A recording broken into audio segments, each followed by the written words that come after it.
Good morning, everyone. I'm Kevin Allen, and I'm joined by my usual broadcast partner. You know him, Tom Laidlaw.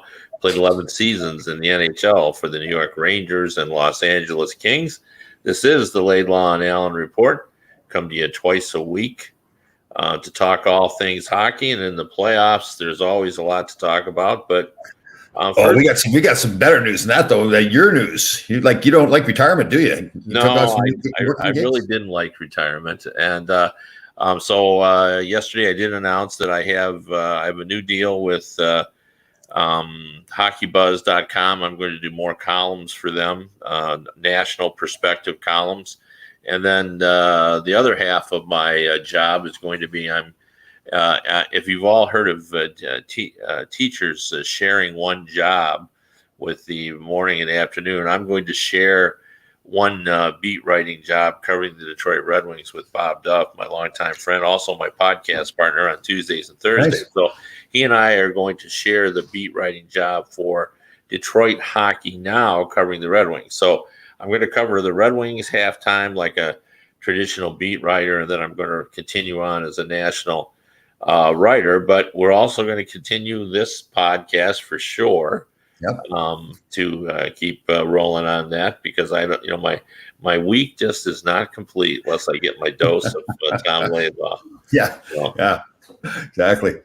How was your holiday weekend for you? Well, it was a little busy. There was a lot of stories to be written, and but I did get to the lake house. One of my grandchildren, Florence Allen, celebrated her all-important 4th birthday, and nice.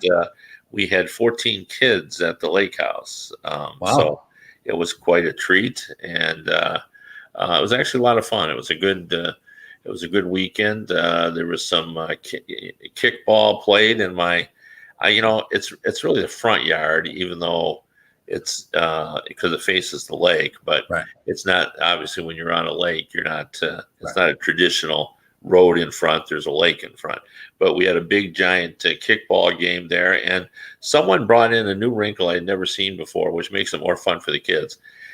Whenever you kick the ball and then you start to run the bases, once you get the ball on the other team, you then have to hike it through everyone's legs on the team. So we had 7 or 8 on the team, and that way it gives the little kids a chance to run nice. Like crazy. So it was a great wrinkle, and I told my daughter-in-law who brought that from her camp days of years ago, I said, that's just a great game. Oh, that'd be fun. Yeah. Get everybody together. It was just wild. So, and then my 3-year-old grandson, Archer, once he kicked the ball, like it, and kickball is obviously like baseball.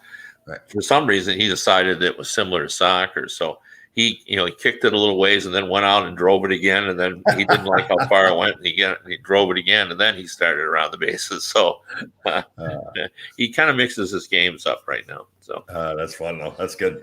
Yeah, that's fun. My boys are grown now, right? So you think back to all those days we did that stuff with kids. It's fun.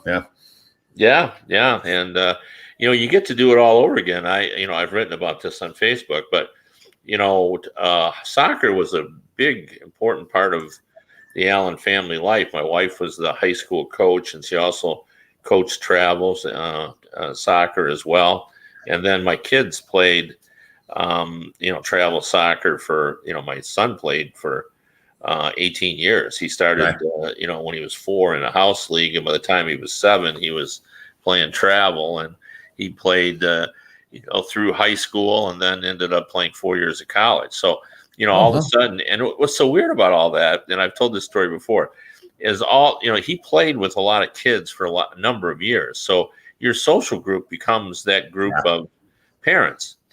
And then all of a sudden, they all go off to college to play, or they're done with it all. And then all those people just disappear from your life. It's like alien abduction.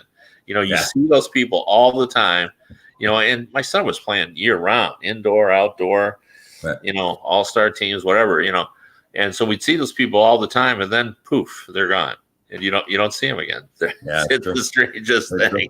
Yeah, that's true. So anyway, what I started to tell is now my grandson is playing, and he's a little blonde kid like my son was, and boy, it's like watching my son all over again. Other than cool. Archer's left foot and my son's right footed, but that's cool. Very cool. Yeah, so it's been fun for me. But anyway, let's get off of soccer and talk about the real sport. Yeah, it's like the Avs kicking around the Vegas Golden Knights. Man, are they ever going to lose another game? Well, listen, I did a few things I think we got to remember, I think, with Vegas. First of all, they went with Leonard after Fleury played all 7 games and played pretty well in the first round. I guess, I wouldn't blame Leonard. I mean, he let some bad goals in. I don't think Vegas played nearly their best game. So I think it's going to be I think that Vegas can play a lot better than they did. Now, the question is the Avs, I mean, they were way better. It wasn't even close. Like Nathan McKinnon to me, and I know Connor McDavid and Austin Matthews, Sidney Crosby put him in that category too. They're great players, but Nathan McKinnon is just a beast out there. He can fly. That one goal, they showed him going like 24 miles an hour or something like that through the neutral zone. So I don't know. It'll be tough to beat him.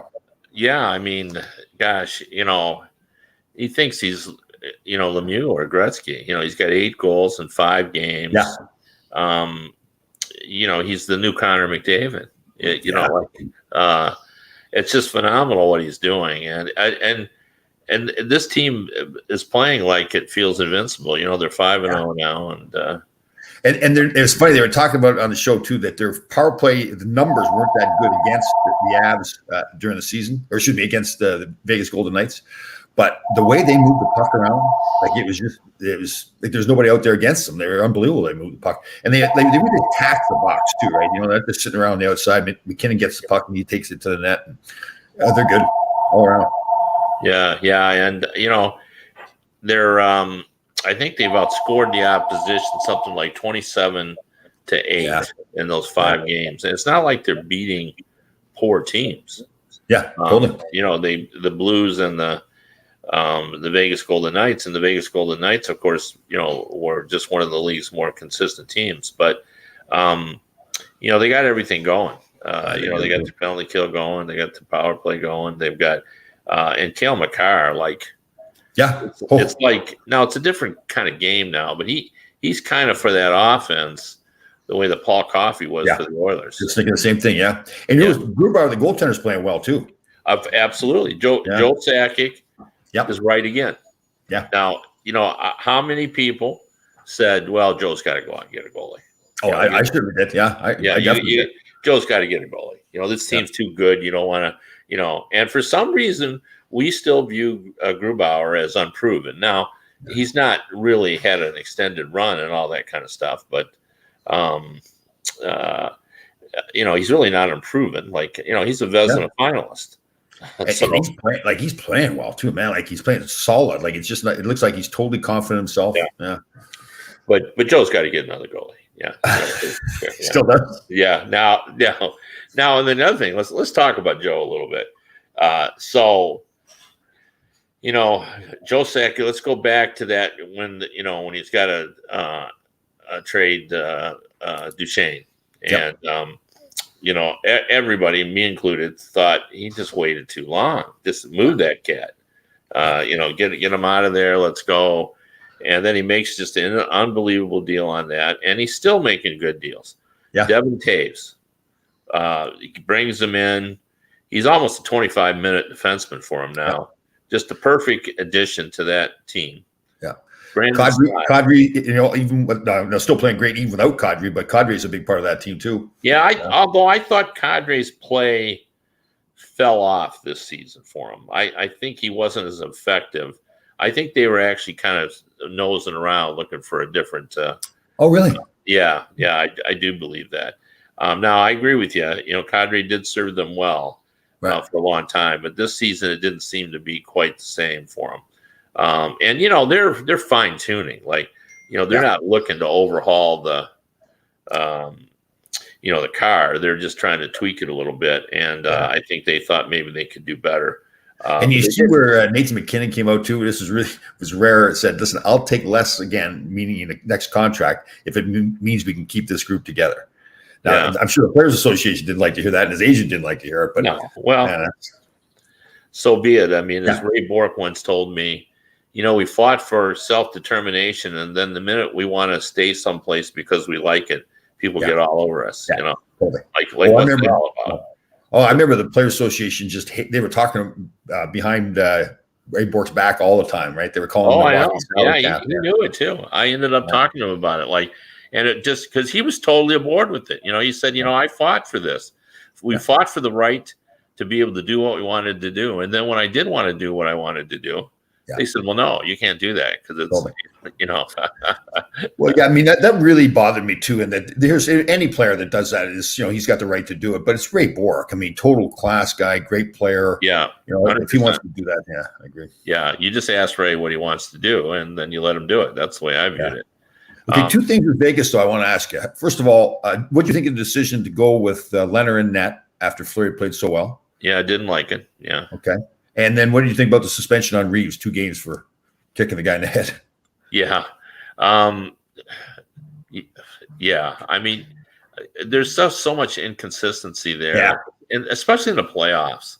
And maybe we just notice it more because they're more important games, but it's hard to know now. Like I know during the regular season, for sure, they have sort of a real understanding of how many games goes for what offense and how it all works and all that. But it seems like when it gets to the playoffs, they get confused because the games are too important.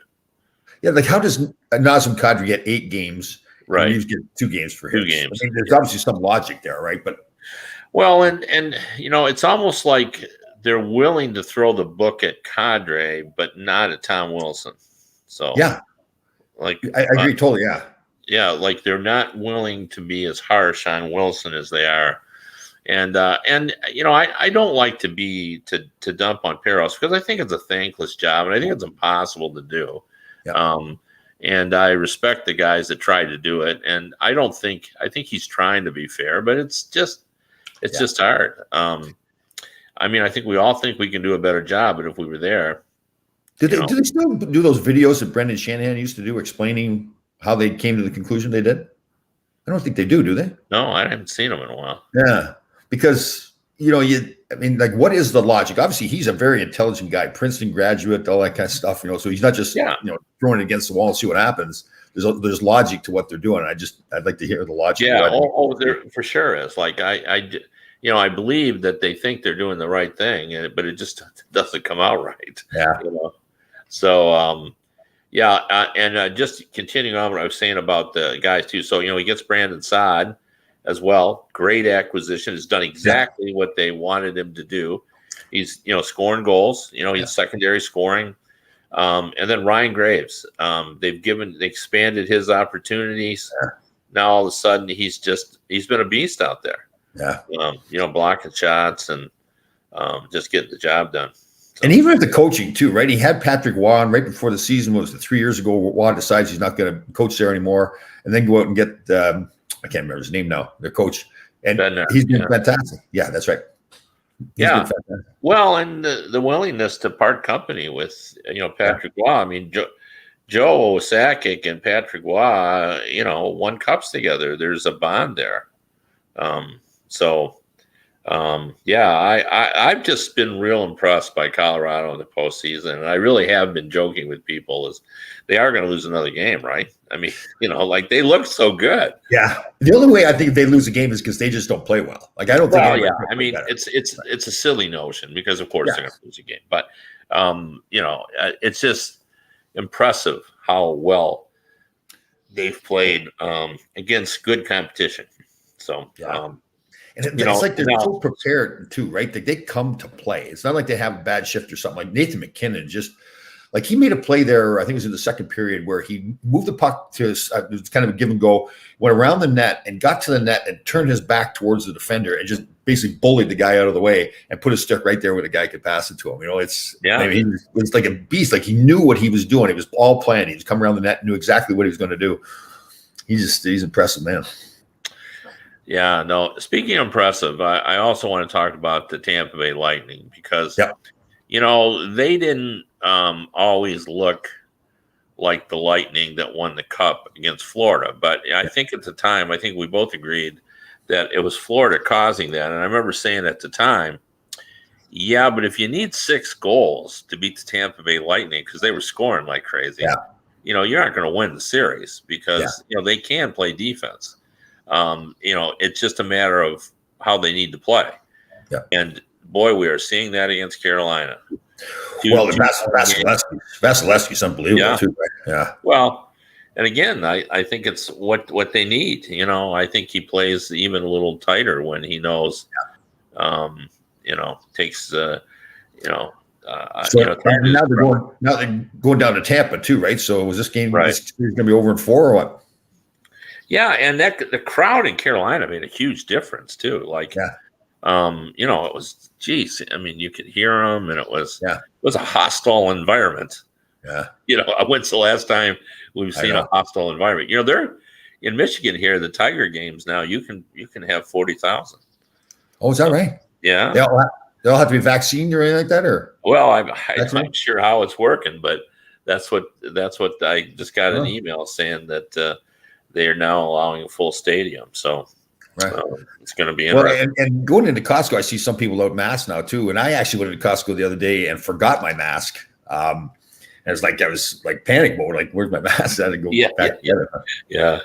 Well, it's going to be weird. I'm still wearing my mask, but it unfortunately has become a little bit political, as we all know. And my lake house is in a Republican area, and my house is in a Democratic area. So in my area around here, everybody wears masks. They still, when you go in the grocery store, they're wearing masks.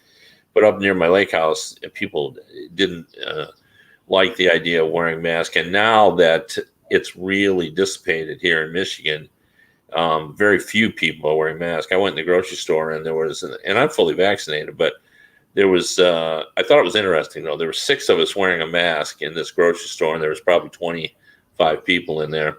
And all 6 of us were 65 and older. Yeah. So I think it just comes down to those of us who know that, it could be risky for us to become infected. But Ron Breshner is really improving. Like, he's getting more intelligent as time goes on.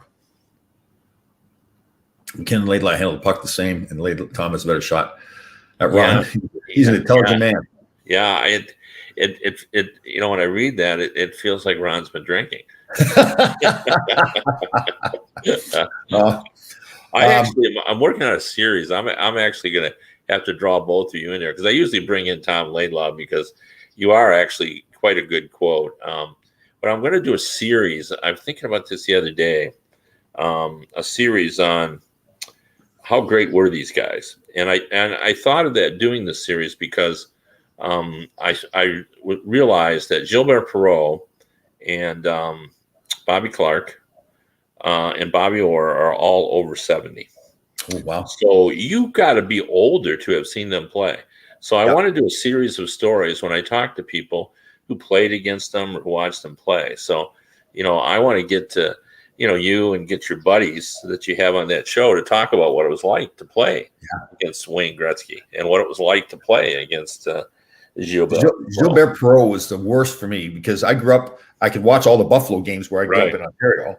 So, and he was beating guys one-on-one all the time, right? So that's all, the vision I had was, this bow-legged guy flying down the ice, beating guys one-on-one. So when you first go to play him, you can't get that out of your head. You're like, you think like, I'm not so you just back up, and then he takes a shot and scores. So, but that was funny. That was that was interesting, going out on the ice against him. That was the one guy more than anybody that really kind of like, oh my God, I can't believe I'm out here against this guy.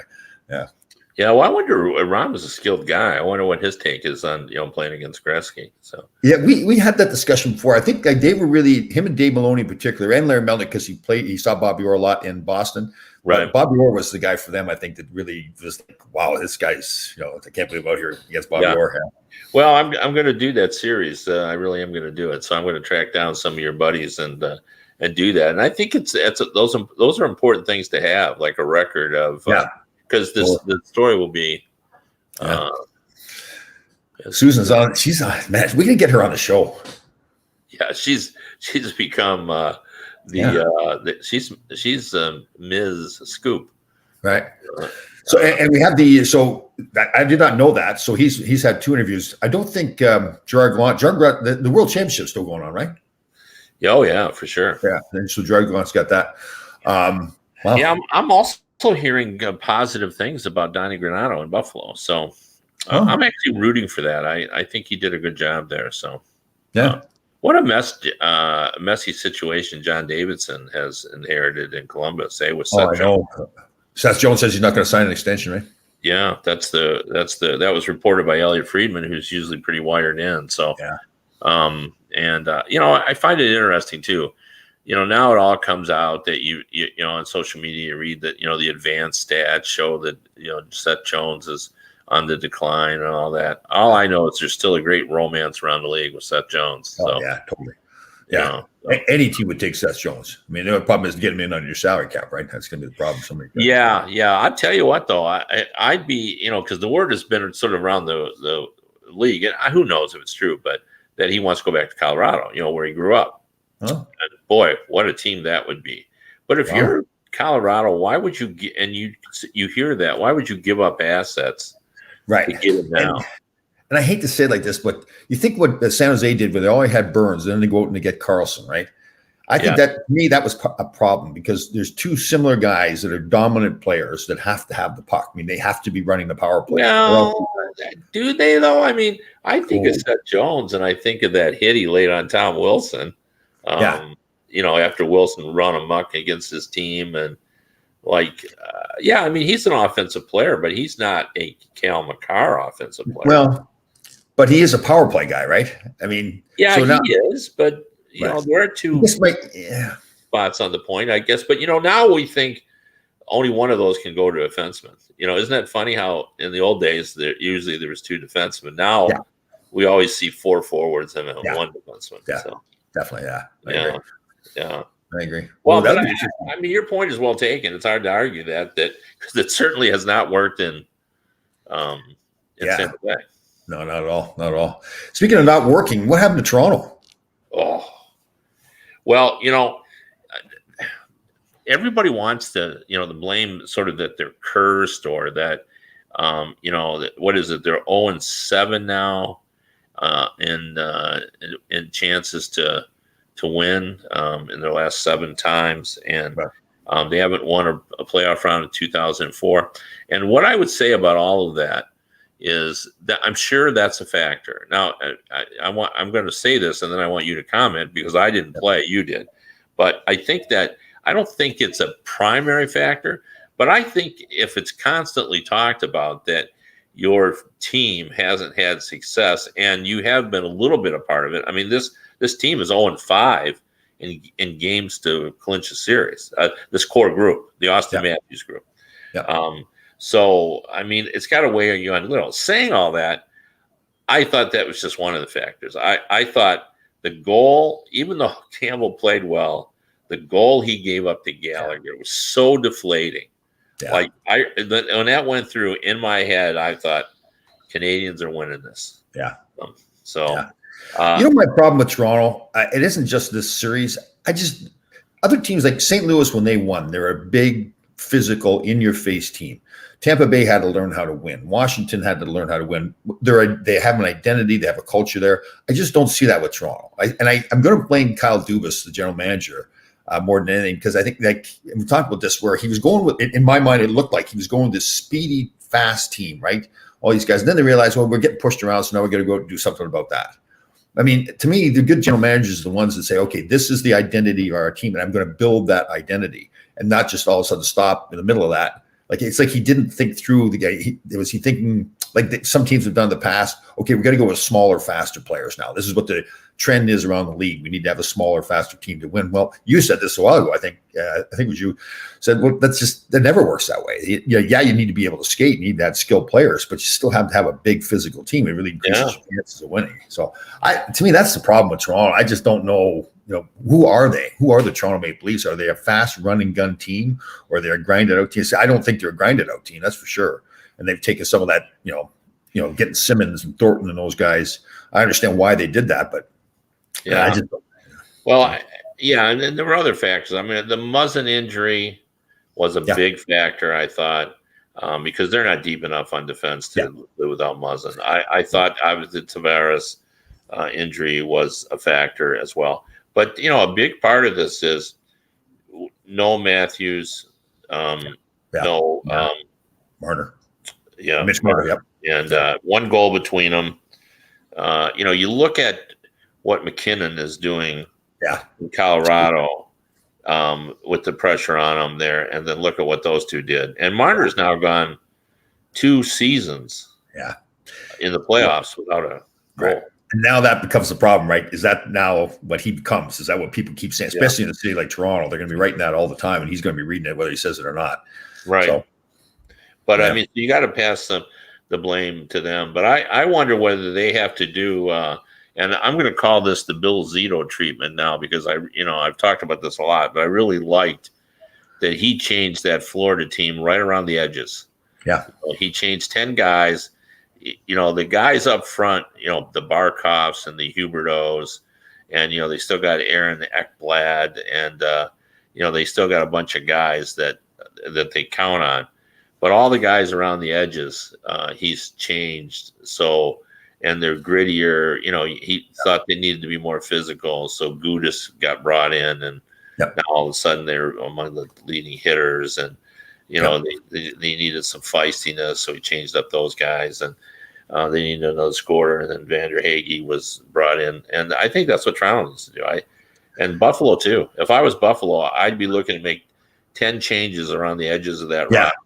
So they've got that whole culture there, and there's something missing. And I hate to say it, but Eichel, as much as I just don't see any ways that he's this great leader. I know we've discussed this before. I know you just don't like him. I get it. Well, and again, I want to be careful. It's not that I don't like him. I see the skill there, but I also see this guy kind of pouting and I think there is. I like Jack Eichel quite a bit, but there is a crustiness to him. Like, he's not Dylan Larkin.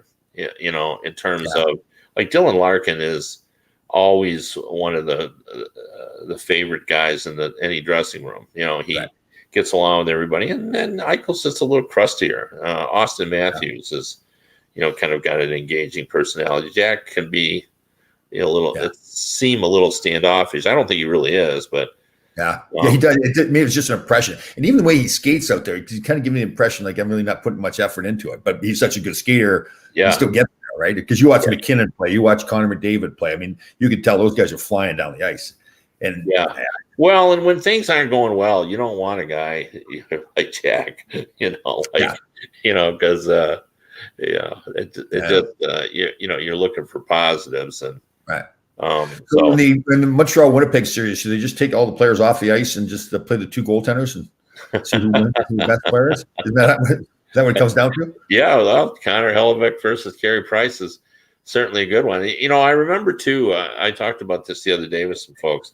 In the middle of the season, you started to see a lot of writers. I remember specifically Mark Spector, who's a fine writer for Score out in Canada, and there were others as well, kind of talking about this. I remember I wrote it as well, and everybody wrote the same thing: don't sleep on Winnipeg. That this team, there's something about it, even though their defense is flawed, but they're better than you think they are. Their offense is pretty dynamic. Shifley had a good season, and and I know that he is built for the playoffs. And they've just got a lot going. He played hard too, Shifley. Man, he's blocking shots and all that. So I mean, I don't think anybody's shocked that they're still around. I think everyone thought they were good, but I think everyone just felt, okay, well, Connor McDavid got it going this year. I mean, you look at what he did with getting the 100 points in the 56 games, but he didn't have it in the postseason. No good. So, hey, and the draft lottery is tonight too, right? Yeah, I think it would be funny because I think last year when the Red Wings were such a horrible team, and they went from first to fourth. I don't think they did it because of the Red Wings, but I think that was the final straw. Like, people said, my gosh, it just doesn't seem right that the Red Wings, who are so horrible, are picking fourth. I do. I think that was the catalyst for it all. And Yzerman was gracious about it. He didn't say anything publicly. He just said, the odds were against us. I told my people that right from the beginning and all that. But I think when the GMs got together, and they've been thinking this for a while, but I think that's why they decided to change it. Now there's only 2 rounds, so you can only fall 2 spots and not 3. And that does seem better. I don't know why, but if you fall from 1 to 3, it doesn't seem as horrible as falling from 1 to 4. Right. I mean, I know it's only one spot, but so wouldn't it be funny if the Red Wings this year, who are in the 6th spot, who have 7.6% chance of winning, if they won the number 1 spot and got the number 1 pick this year, when they only have a 7% chance of never know. of doing it.